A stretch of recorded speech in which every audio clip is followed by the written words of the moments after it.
This time of year, there are garlands and all types of greenery that you can find, and they make great decorations for your mantle or your centerpiece on the dining room table. But as we learn in this week's Next to Nature, some of that greenery can be enjoyed all year long.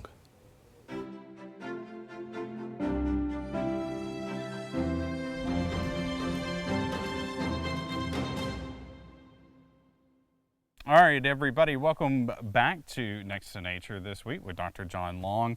And this is what we're talking about this week is something that I think especially a lot of older folks probably recognize with the holiday season, the Christmas time, and that is the holly bush. I can almost hear burl ives when we talk about holly jolly Christmas.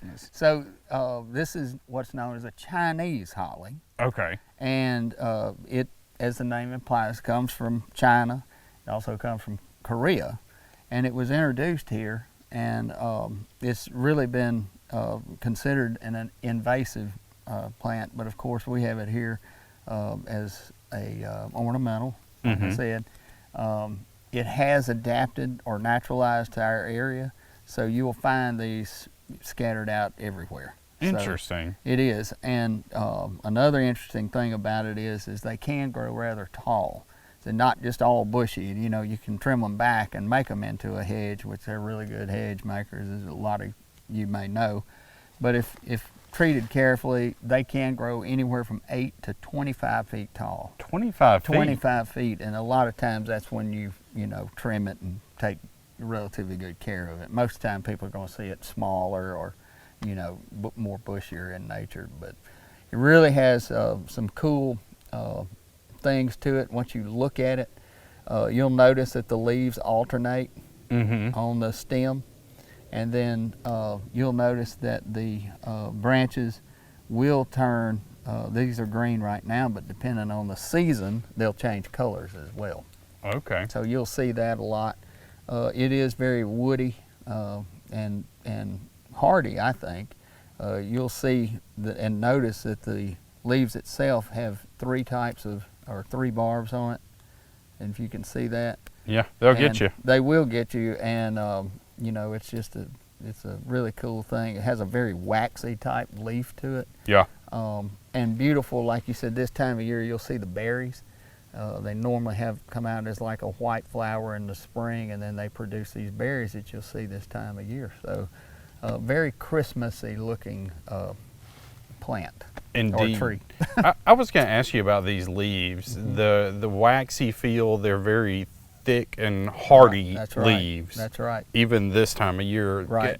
So it's definitely something we're not used to seeing. Right. It is, like I said, it is not natural to our area, and that's what invasive means, that it can enter in and really overpower other types of areas, like where it may be predominantly one type of species of plant.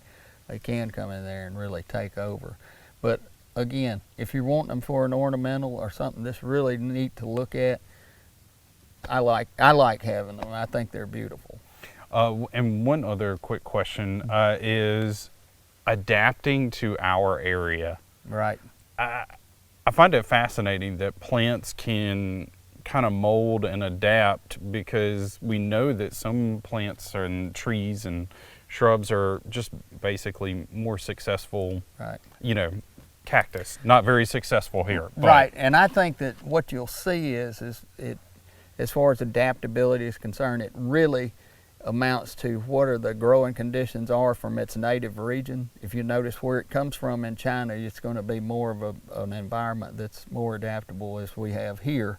And it really, like I said, it'll take a lot of cold weather too. You'll see it in cold weather surviving. So it really is hardy, and like you said, it has a very good survivability in the wild, in your yard, wherever. There you go, and you can take a few leaves off, make a centerpiece, all sorts of things you can do with it. Beautiful berries, as you can see, so very Christmassy. There you go. All right, thanks, Dr. Long. Thank you for joining us this week on Next to Nature.